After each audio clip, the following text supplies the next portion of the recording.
ริแกนแล้วก็มีครอบครัวของแม่เอาปาลีนางอลิสากำลังสิมาเขียนเงินสร้างพระใหญ่สร้างพระใหญ่อยู่ที่วราพุทธวาสเพิ่นกำลังสิเริ่มสร้าง $1,000 999 กับ 99 เซนต์พร้อมนั้นก็มีผู้มาร่วมช่วยงาน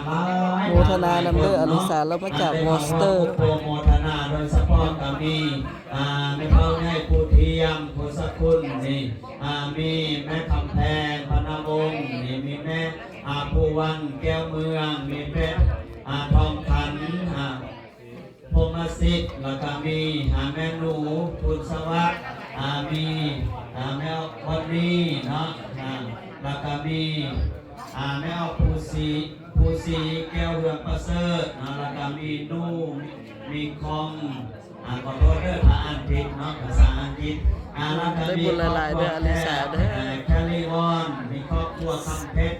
แล้วก็มีครอบครัวภูวันสมดีแล้วก็มีครอบครัวที่นา